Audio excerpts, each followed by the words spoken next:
Jesse, hi. This is Paul Fahrenkopf from the movie Nothing to Do. Yes, sir. How are you doing today? They told me to call you around now. Yeah, that's perfect. Are we good to go? Okay. Good. So with Nothing to Do, firstly, how did you get involved with that project? I had worked with the director, Mike Kravinsky, in his previous two films. And what I did is I offered to, help. And he had done a reading where he wanted to hear how it sounded. And he did a reading with some actors he knew, like me. And I played actually, in that situation, I played the father. But then when he started casting, I offered to help him out with readings. So Mike's wife was sort of the person at the auditions that read the female roles, and I read the role of Kenny, the son, and because he's in virtually every scene, so I was always reading against these other people. And after a few weeks of auditions, Mike, we showed up early to auditions one day, and he said, "Paul, I want you to play the son. Gotcha. But you've got to lose some weight. You got to lose the paunch, and I'm going to have to dye your hair because the guy that played my father is only 5 years older than me, so he needed to look older, and I needed to look younger." But that's sort of what happened. Wow. That's so. I had no idea that the age was so close. So considering that's quite the achievement from the perspective of the director. Was there anything? Yes, and the guy that played my father, I read with him, at the audition, and he read great. It's just that there wasn't a big enough age difference, so they had to sort of make him older and me younger. Make it work. This film is a little bit different from the other stuff I know you from. What was it? You know me from stuff? Yeah, we'll get there, man. Okay. What was it about this role that attracted you? Well, but besides having the opportunity to work with Mike Kravinsky, I had worked with. There were four main characters in the movie, yeah. And I had worked with two of them before. Connie Bowman and Patricia Talmadge, and I adore them, love working with them, and it was just I don't want to say magical experience, but it was really a very special experience being with, three other people that you really liked and were good actors, and that was really a very special experience working with them. Yeah, I think a lot of times you can create some of the best, pieces, even not film, working with the people and then also people you can also put faith into. So it's a really good. It's nice to work with those people, but if you can, if they're good at what they do, it's even better. Yes, totally true. And the other thing is that Mike, and this is sort of unusual for films, he had us rehearsing together for a couple of weeks before we started shooting.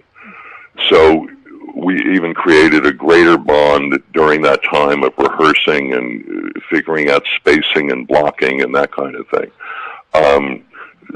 which is unusual. Usually, for a film, you show up and maybe you do a run-through once or twice and then they start shooting. But literally, we got together for weeks, on weekends, beforehand to rehearse. Yeah. I've heard of people doing that for television, but that is quite odd for films. That's interesting. With your character Kenny, obviously you had to. It's a very deep and kind of passionate role. Where did you draw inspiration from? Like, how did you get into that headspace? Well, there were two things. Or two main things. One, I had lost my father some 30 years ago, and it wasn't a situation like in the film at all, but I had experienced the pain of losing a father. The other thing was that Kenny reacted. I think I'm a little more, successful in life than Kenny was with bouncing around being a DJ. But I really, I would have done exactly the same thing as my character would have done, which was, well, if this is how Dad wants to go, well, it's his call, and I'm going to respect that. And I would have, I think, reacted exactly the same way. So in that sense, I was able to identify with the character and where he was coming from. And even though he had a chance to, in the film, he has this opportunity to get an even better job in the disc jockeying world. But I had to stay with my father, and I lost out on that opportunity. And it was just something I really, really was able to identify with. And I would have reacted exactly the same way he did. So in a way, it made it a little easier, Yeah. So keeping kind of along the lines with the reactions, I'm sure you've seen this with audiences and groups of people. What has the reaction been? Well, it's been good, and it's hard because it's and some people can't see it because they just lost a parent and it's a little too raw for them. But the people that have seen it have responded incredibly well to it. I think they enjoyed the film, even though it's sort of a difficult subject. But what we found is in film festivals and that kind of thing, that people would come up to us and share with us the fact that, they had gone through an end-of-life experience with the parents and how much they related to it and how touched they were by it and that kind of thing. And it really, I think that, that's what art, should be doing, is touching people. But it really did, and they'd come up to us at these festivals and, share their personal stories and go into, some depth about, how they related to it and how they went through the same thing and all that. And the reality is that everyone has either gone through this or they're going to go through it. Yeah. So it's immensely relatable, although it's sort of a difficult subject for a movie. But one of the things that Mike Krasinski did with the movie and writing it and directing it is, even in those horrible times in life, there is comedy, there is humor, and I think that comes out in the film and makes it more human. Yeah. Is that kind of what you guys were going for? Is that you wanted, did you want the audiences to take that with them when the movie's over? Like, you can get through this. Like, ultimately, there is an end to this tunnel type of perspective. I'm not completely sure about that. I don't know that we had, or I guess Mike had a specific objective with that, but I was just trying to, be true to what, Mike had written for my character. Gotcha. But I think that part of that is, there are funny things that happen even in tragic circumstances. And I think he accomplished that. And maybe I helped him do that. I don't know. Well, I want to jump to kind of what I know you from. And what that is the WNUF Halloween special. I feel. Oh, you saw that? Oh God, yeah! I watch it every year. You really? Yeah, I really do. I really do. And my favorite thing to do is to play that for people who have no idea what they're getting into. I just put it on, and I'm just like, I found this old tape. We gotta watch it, and then and then all hell breaks loose. Yeah. For me, and that's why this is such a treat to actually talk to you. It seems like that was a role that you were born to play. What was it like playing Frank Stewart, man? I have to know. Well, what's weird about that is that director, Chris LaMartina, had spent, I think, weeks filming all the commercials. Yeah. Which there were a lot of, like it would be on a UHF station back then. But the filming that we did, my part we did all of it in 3 days. It was like 20 scenes a day, and I did have an earpiece where one of the producers was on there in case like I flubbed my lines or something, but I never needed to use it. But a lot of it, especially some of the scenes, like there's a scene outside this house where all these people are there, that wasn't scripted. I was just like winging that. Oh, wow.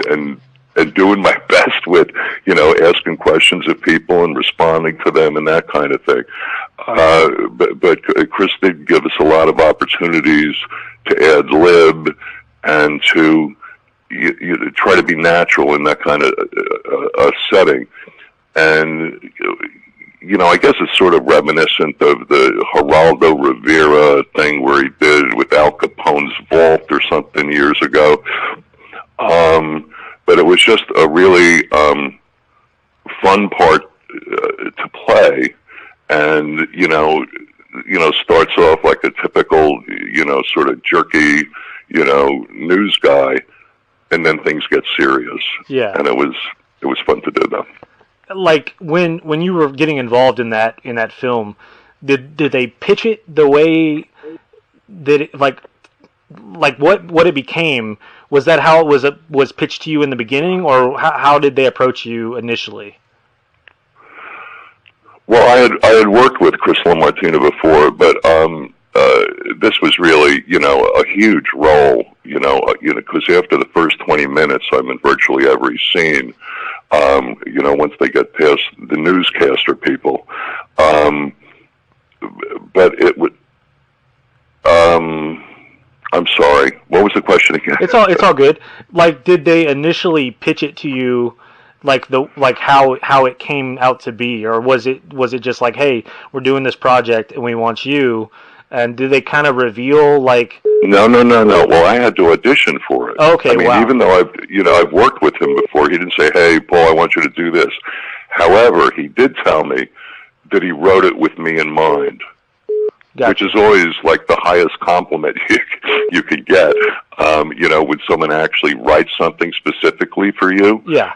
But when I did the audition, apparently, I don't remember this, they do, I sort of blew the audition. Oh, wow. I was not anything what they thought. And then they asked me a question about, so tell me about one of your most interesting experiences as a reporter, Frank. And I went into some story about, I don't know where I came up with this, but I went into a story about how I had been, there was a county fair, and there was a Ferris wheel, and it stopped, and I climbed up on top to interview people. And for some reason, they loved that story, and they hired me. But apparently the initial audition, I didn't do that well. Wow. And they told me that. But then they gave me another chance, and they really liked, I guess, my ad lib about the Ferris wheel, and they hired me. That's so random. I know. Like when you have you showed this to like family or friends, and like how do they react if you do? To which? To WNUF? Yeah. Oh, my mother wasn't that thrilled with it, but she's 90 something. But no, people seem to have liked it and liked my performance, and some people complained about all the commercials. But that's what TV was like back then. Yeah, and I think that's part of the fun is like selling it as if it was a real like tape that someone uncovered, at Goodwill or something. I think that's what kind of gives it its luster. But you know what they did? The producers did? They would literally throw, and I have one of probably the few videotapes of that. They would throw them out windows, like in the street. They'd leave them in bathrooms, just hoping someone would come upon it and look at it and think it was real. I heard that, but I wasn't entirely sure if that was true. They absolutely did that. That's fantastic. I believe that there's a sequel, like they're trying to get funding for a sequel right now on Kickstarter. Do you have any interest in maybe like reappearing, or like has? Yes, and I actually did some as part. I'm not sure for a Kickstarter, it might have been GoFundMe, but whatever he did, and he did raise. I think he was looking for 50,000, and he got about 30,000 to do the sequel. And what's odd was I was doing a podcast with a guy somewhere in the Midwest, and he said, "Oh, so I understand there's going to be a sequel." And Chris hadn't told me about that yet. And it turns out it was true, but I had to admit to the guy, I said, "Gee, I haven't heard about that." But I don't know how. Yes, I am going to be part of the sequel. Perfect. However, I don't know how he's going to do that, since theoretically I might have died at the end of WNUF. Maybe it's a prequel. However, it was really just my tongue being cut out. So I think I could come back and talk like this, and maybe have. I don't know what he's going to do. I think it'll probably be flashbacks with me. Yeah, either way, man, I'm sure it'll be a good time. I know, and he'll do a good job, whatever he does, but I'm just not sure I'm an integral part of it. I don't know how he's going to do it, but he'll figure out something good. He always does. Well, I can tell you for sure that, like, as far as like the kind of like under the radar, like Facebook communities, WNUF is like always one of the ones that comes up, and Frank Stewart specifically is always a hot topic. So as far as like those little like underground Facebook groups, you're kind of a hot commodity. Is that right? Yeah, man. And I've read some reviews on I guess there are horror websites or blogs or something, and I've gotten some very good reviews from those. I don't know who these people are that say this stuff, but they seem to really like it and thought I was good in it. Yeah, definitely. I really do appreciate your time, and I just want to finish up because I know you're a busy guy. I loved the show, and I've actually interviewed some other people that have been on The Wire. I'm a big fan. What was your experience like on that show? Well, I was just background. Yeah, but I mean, like, I didn't have any, lines or anything. This is when I was starting out, like, 12 or 15 years ago, doing this again after being an attorney. And, no, it was a great experience to see, and all these background experiences were good. I'd been in some other movies, and then I was on The Wire a couple of times. I was on Veep a couple of times. I was on House of Cards. But the experience with Wire was, what a terrific show to be associated with. Yeah. In any way at all. And it was, but I was just, background. I was in a boxing scene, and you saw the back of my head, and I was in another scene where I forget the guy's name, and I'm I don't know, scoring some crack or something in Baltimore, but and it was only 2 days that I worked on it, two different shows, but it was just very cool to be a part of it in any sense. I wish I would have had a line, but I didn't, but I was still part of it, and it was thrilling to be part of it. Yeah, it's a pretty excellent show, and I mean, also it was kind of revolutionary, but at the same time, I'm always, even if they are I've done background work, and I mean, I've also had some pretty interesting experiences just being on those sets. So I was kind of curious if there was any weirdness. No, there were nothing out of the whack, extraordinary experiences, and you're not supposed to talk to the lead actors and that kind of thing. So, no, but I don't have anything special to, other than being part of The Wire, which is very cool. But no, I didn't have anything really that stood out that way. Cool. All right. Well, I definitely, like I said, I appreciate your time, and I do look forward to the WNUF Halloween special, part 2. Is there anything you want to add about Nothing to Do, or like where should people like follow you, those types of things? No, Nothing to Do was a wonderful. Well, and I've said this before.